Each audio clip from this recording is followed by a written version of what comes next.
अस्सलामुअलैकुम मेरे अज़ीज़ तलबा और तालिबात। मैं हूं मोहम्मद आतिफ़ याकूब और उम्मीद करता हूं कि आप सब बख़ैर व आफ़ियत हैं।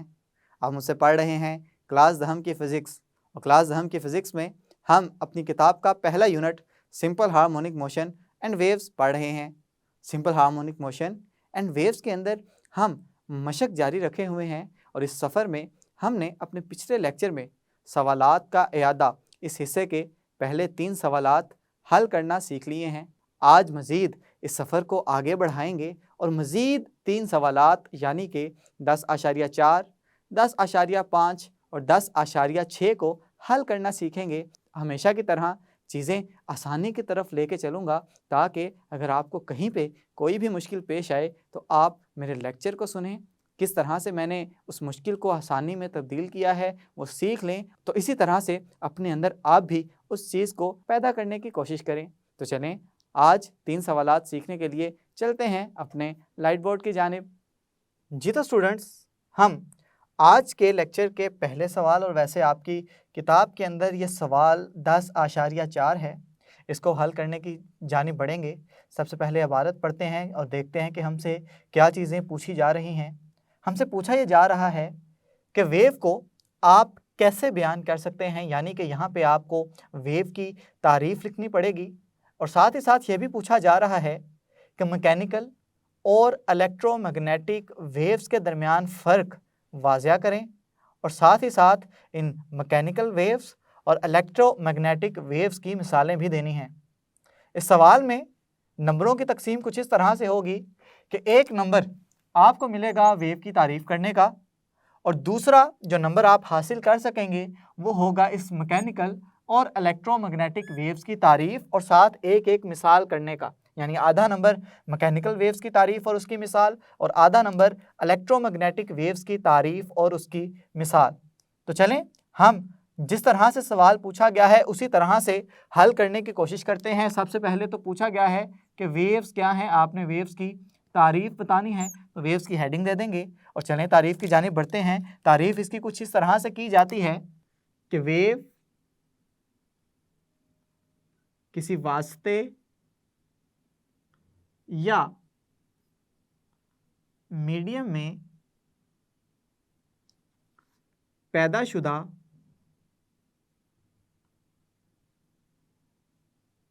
ऐसे खलल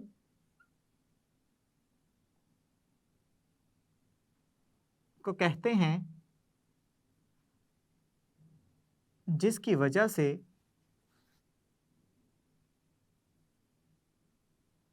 मीडियम के ज़र्रात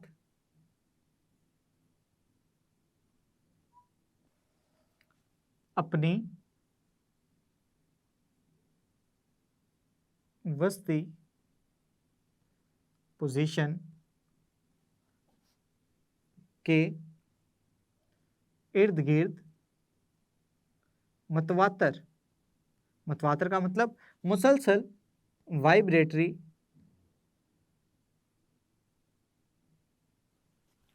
मोशन करते रहते हैं। तो हमने वेव्स की तारीफ़ कर ली जिससे हमारा एक नंबर मुकम्मल हो गया, हमने एक नंबर हासिल करना सीख लिया है। मज़ीद अगले नंबरों की जानिब बढ़ेंगे जिसमें हमसे पूछा जा रहा है कि मैकेनिकल और इलेक्ट्रोमैग्नेटिक वेव्स में फ़र्क बयान करना है। तो उसके लिए सबसे पहले हम मैकेनिकल वेव्स की तारीफ़ करेंगे।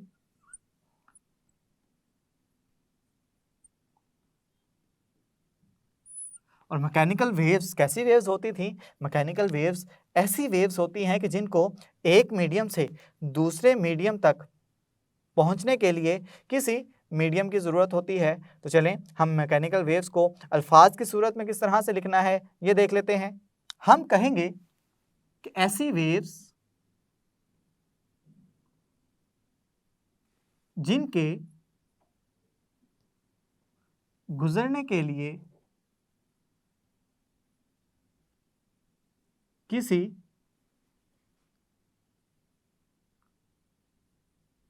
मीडियम की ज़रूरत होती है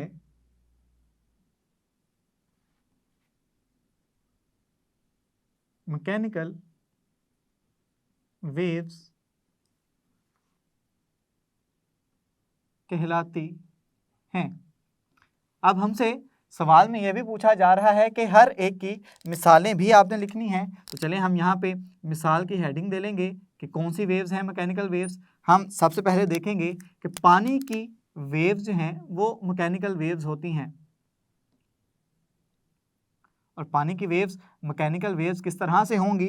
फर्ज करें कि मेरे पास पानी का ये टब पड़ा हुआ है और पानी के टब पे ये किसी ख़ास सतह पे, जिसे हम वस्ती पोजीशन कहते हैं, सुकून की हालत में पड़ा हुआ है।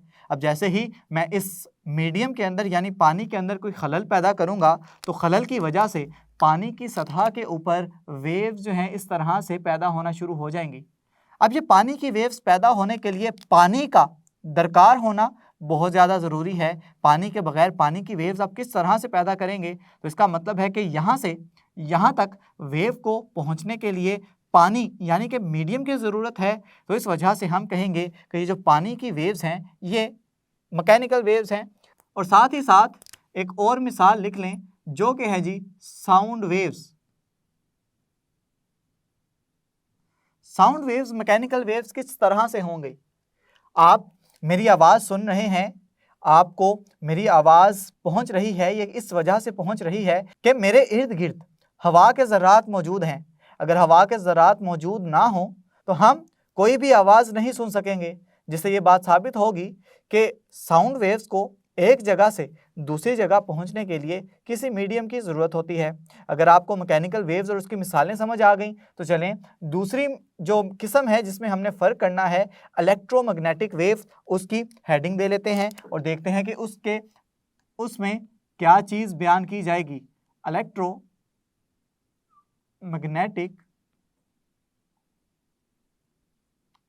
वेव्स। तो इसकी तारीफ कुछ इस तरह से की जाएगी कि ऐसी वेव्स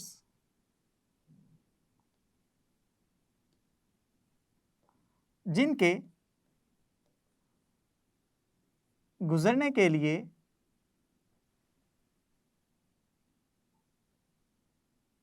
किसी मीडियम की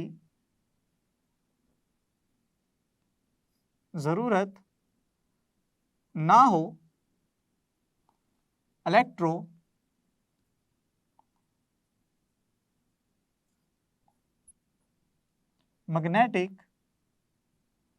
वेव्स कहलाती हैं। अगर इलेक्ट्रोमैग्नेटिक वेव्स की तारीफ लिख ली है तो मिसालें भी लिखनी हैं। तो मिसाल की हेडिंग दे लेंगे और कौन सी ऐसी वेव हैं कि जिनको एक जगह से दूसरी जगह मुंतकिल होने के लिए किसी मीडियम की ज़रूरत नहीं होती। आप जानते हैं कि रोशनी की वेव्स कि सूरज से जो रोशनी आ रही है ये बग़ैर किसी मीडियम के आ रही है, क्योंकि सूरज और हमारे दरमियान कोई चीज़ मौजूद नहीं है जिसे हम खला का नाम देते हैं। और फिर भी रोशनी और हरारत ये सारी की सारी वेव्स जो हैं ये हम तक पहुंच रही हैं। इसका मतलब है कि इनको एक जगह से दूसरी जगह मुंतकिल होने के लिए किसी भी मीडियम की ज़रूरत नहीं होती। तो हम कह देंगे कि रोशनी की वेव्स भी इलेक्ट्रोमैग्नेटिक वेव्स होंगी। और साथ ही साथ एक और मिसाल लिख लें जिसे आप एक्स रेज़ कहते हैं। तो एक्स रेज़ को भी एक जगह से दूसरी जगह मुंतकिल होने के लिए किसी भी मीडियम की ज़रूरत नहीं होती। तो इस तरह से हमने जितनी भी चीज़ें हमसे पूछी गई थी वो लिख ली हैं। उम्मीद करता हूँ कि यह सवाल आपको समझ में आया होगा। ये तो स्टूडेंट्स इस सवाल में हमसे क्या चीज़ पूछी जा रही है, चलें इबारत पढ़ते हैं और देखते हैं। हमसे कहा यह जा रहा है कि लॉन्गिट्यूडनल और ट्रांसवर्स वेव्स के दरमियान फ़र्क की मौजू मिसालों के साथ वजाहत करें। तो इसका मतलब है हमें यहाँ पे लॉन्गिट्यूडनल और ट्रांसवर्स वेव्स की तारीफ़ करनी है और उनकी मिसालें देनी हैं। तो चलें सबसे पहले हम लॉन्गिट्यूडनल वेव्स की हेडिंग दे लेते हैं।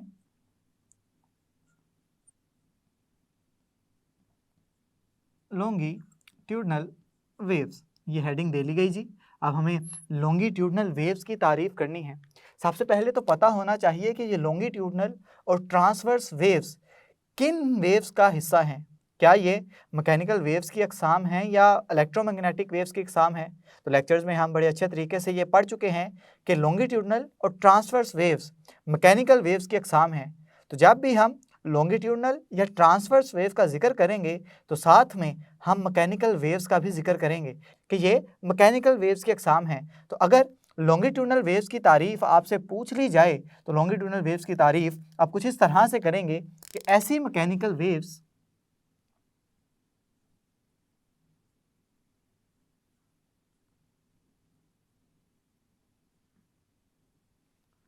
जिनमें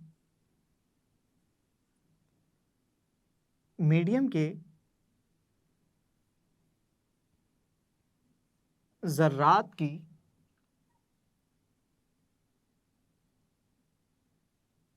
वाइब्रेटरी मोशन वेव की मोशन के मतवाजी हो लॉन्गिट्यूडनल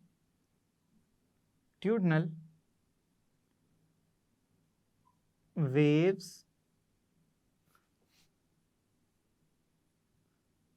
कहलाती हैं।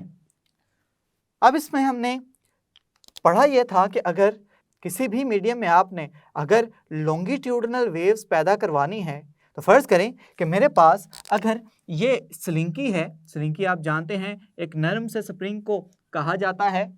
अगर ये स्लिंकी को मैं आगे और पीछे की जानिब फोर्स लगाऊं, आगे और पीछे की जानिब जब फोर्स लगाऊंगा इसका मतलब है कि इस स्लिंकी के अंदर जो ज़र्रात हैं जब वो मूव करेंगे तो उनकी वाइब्रेटरी मोशन भी आगे और पीछे की जानिब होगी। और हमने देखा था कि जैसे जैसे ये मूव करते जाएंगे तो तब इनकी जो मोशन है वो कुछ इस तरह से दिखाई देगी कि कुछ जगहों पे ये स्लिंकी के ज़र्रात बिल्कुल पास पास होंगे और कुछ जगहों पे इस लिंकी के ज़रात आपस में दूर दूर होंगे और फिर करीब करीब, और यह सिलसिला आगे की जानिब चलता चला जाएगा। हमने मज़ीद ये भी देखा था कि जो तंग हिस्से हैं इनको हमने कंप्रेशन का नाम दिया था, जो खुले हिस्से हैं इनको हमने रेयरफेक्शन का नाम दिया था, फिर तंग हिस्से कंप्रेशन, और यह सीरीज़ आगे की जानिब चलती चली जाएगी और इस तरह से ये लॉन्गिट्यूडनल वेव्स पैदा की जाती हैं। साथ आपने एक और मिसाल भी देखी थी जिसको मैं यहाँ पे मिसाल की हेडिंग में देख दूंगा कि मसलन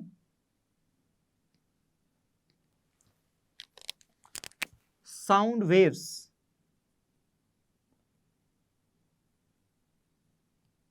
अब साउंड वेव्स में हमने देखा था कि हवा के ज़र्रात वाइब्रेट करते हैं। हवा के ज़र्रात इस तरह से वाइब्रेट करते हैं कि कुछ जगहों पे हवा के ज़र्रात बिल्कुल अपनी नॉर्मल पोजीशन में इस तरह से दिखाई देंगे, और जैसे जैसे ये साउंड वेव आगे की जानिब बढ़ेगी तो कुछ जगहें ऐसी होंगी जहाँ पे ये ज़र्रात आपस में बहुत करीब करीब होंगे, और इस तरह से ये हवा के ज़र्रात कुछ रीजन्स बनाएंगे, और उन रीजन्स को हम दोबारा देखेंगे कि कुछ ऐसे रीजन हैं कि जिनमें गैप, जिनमें फासला ज़्यादा है, और कुछ पॉइंट्स ऐसे हैं, कुछ रीजन्स ऐसे हैं जिनमें फासला ज़्यादा है। तो देखें जी, यहाँ पे फासला ज़्यादा है, यहाँ पे फासला कम हो गया, यहाँ पे फासला फिर ज़्यादा हो गया। तो जहाँ पे मीडियम के ज़र्रात का फासला ज़्यादा हो उसको हम नाम देते हैं रेयरफेक्शन का, जहाँ पे कम हो वहाँ को नाम देते हैं कंप्रेशन का, और फिर ज़्यादा हो गया तो फिर रेयरफेक्शन, और इसी तरह से ये सीरीज़ आगे की जानिब चलती चली जाएगी। अब देखें कि मैं बोल रहा हूँ, मेरी साउंड की वेव आगे की जानिब ट्रैवल कर रही है, आगे की जानिब फासला तय कर रही है, और ये मीडियम के ज़रात भी देखें आगे की जानिब बढ़ते चले जा रहे हैं, जिससे ये बात तय हो गई मीडियम के ज़रात की वाइब्रेटरी मोशन एक ही सिमत में है, यानी कि मतवाज़ी हैं। ये मतवाज़ी यहाँ पे बहुत ही कीवर्ड है, बहुत ही अहम लफ्ज़ है, जिससे आप इस डेफिनेशन को, इस तारीफ़ को समझ सकेंगे। अगर तो लॉन्गिट्यूडनल वेव्स की सारी समझ आ गई तो चलें बढ़ते हैं ट्रांसवर्स वेव की तरफ। और ट्रांसवर्स वेव्स की तरफ बढ़ने से पहले हमें हेडिंग देनी पड़ेगी ट्रांसवर्स वेव्स। और ट्रांसवर्स वेव्स क्योंकि ये भी मैकेनिकल वेव की किस्म है, तो हम यहाँ पे तारीफ इसकी कुछ इस तरह से लिखेंगे कि ऐसी मैकेनिकल वेव्स जिनमें मीडियम के ज़र्रात की वाइब्रेटरी मोशन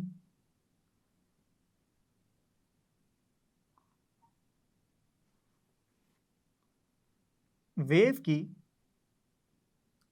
मोशन के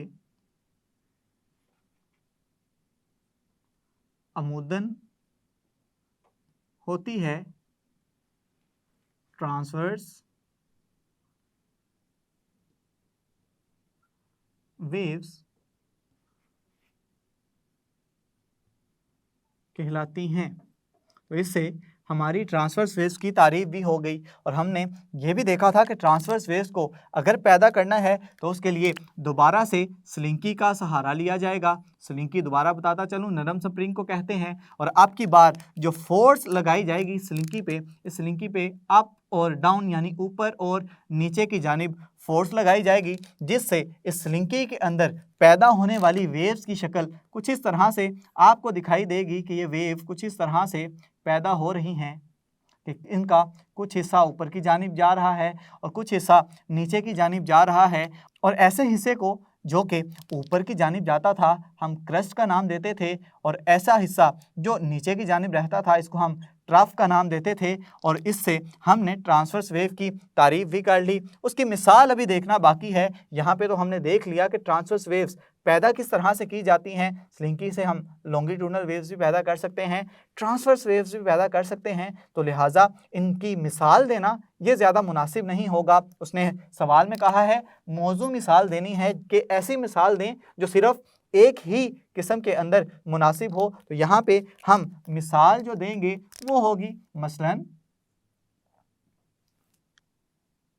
पानी की वेव्स, जिसे वाटर वेव्स भी कहा जाता है। इसमें होगा क्या कि फ़र्ज़ करें कि मेरे पास पानी का ये कोई टब है जिसके अंदर पानी इस काम सतह पे पड़ा हुआ है, बिल्कुल पुरसुकून हालत में पड़ा हुआ है। जैसे ही इसके अंदर मैं डिस्टर्बेंस कुछ इस तरह से पैदा करवाऊंगा कि ये अप और डाउन यानी ऊपर और नीचे मोशन करवाऊं और इसके साथ ही मैं इस जगह पे कोई कार्क रखा हो, अप और डाउन मोशन करवाने से जो वेव पैदा होगी वो कुछ इस तरह से पैदा होगी कि वेव आगे की जानिब बढ़ती हुई दिखाई देगी। और जैसे जैसे ये वेव आगे की जानिब बढ़ेगी, जैसे ही इस पोजीशन पे पहुंचेगी ये कॉर्क ऊपर और नीचे की जानिब मूव करना शुरू कर देगा। अब यहाँ पे देखें कि वेव की मोशन आगे की जानिब, कॉर्क की मोशन ऊपर और नीचे, यानी दोनों के दरमियान बनने वाला जो एंगल होगा वो होगा 90 दर्जे का। तो इसका मतलब ये हो गया कि ये दोनों एक दूसरे के अमूदन हैं।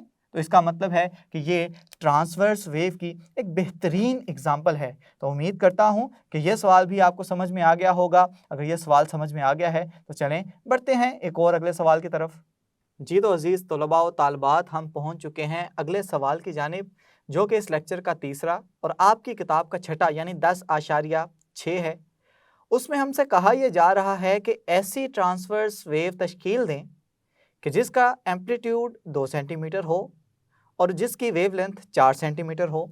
यानी कि यहाँ पे जो अहम अल्फाज हैं वो है एम्पलीट्यूड, और ये कितना होना चाहिए 2 सेंटीमीटर का, और वेवलेंथ है ये होनी चाहिए 4 सेंटीमीटर की। ये जो वेव बनानी है हमने ख़ुद बनानी है। ख़ुद बनाने के लिए हमें एक स्केल का तयन करना पड़ेगा। फ़र्ज़ करें कि यह स्केल कुछ इस तरह का दिखाई दे रहा है कि इसके ऊपर की जानिब अगर ये 0 है तो ऊपर की जानिब ये +1, ये +2, और ये इधर की जानिब +1, +2, +3 और +4, यानी +1, +2, +3, +4, और ऊपर की जानिब भी +1 और +2। एक्स एक्सिस की डायरेक्शन पे जो चीज़ मैं ले रहा हूँ वो है जी वेवलेंथ, और वाई एक्सिस की डायरेक्शन में जो चीज़ मैं ले रहा हूँ वो है एम्पलीट्यूड, जिसे मैं ए से लिख रहा हूँ। यहाँ पे हम वैल्यूज़ भी लिख देते हैं कि 1, 2, 3 और 4 ये सेंटीमीटर्स के अंदर गिवन है, और एम्पलीट्यूड ये भी सेंटीमीटर के अंदर गिवन है। इसकी वैल्यू आ जाएगी 1 और 2।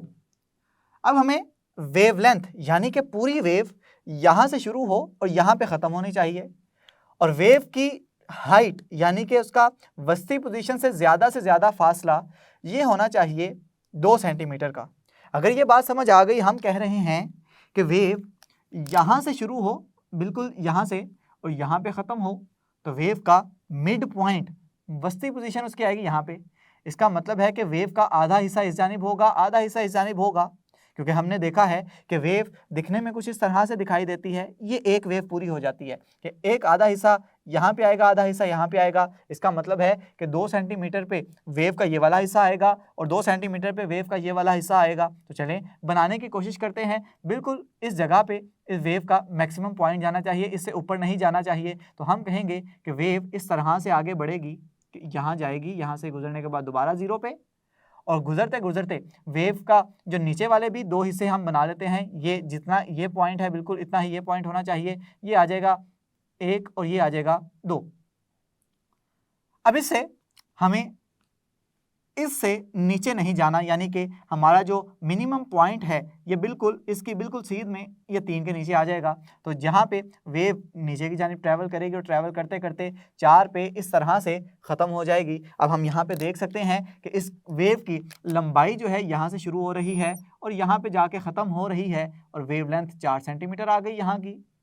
और जो मैक्सिमम और जो इसका ज़्यादा से ज़्यादा डिस्प्लेसमेंट है जिसे हमने एम्पलीट्यूड का नाम दिया, ये 2 सेंटीमीटर का है इस जगह पे भी और इस जगह पे भी। तो इसका मतलब है हमने एक ऐसी वेव तश्कील दे दी है कि जिसका एम्पलीट्यूड 2 सेंटीमीटर का है और जिसकी वेव लेंथ 4 सेंटीमीटर की है।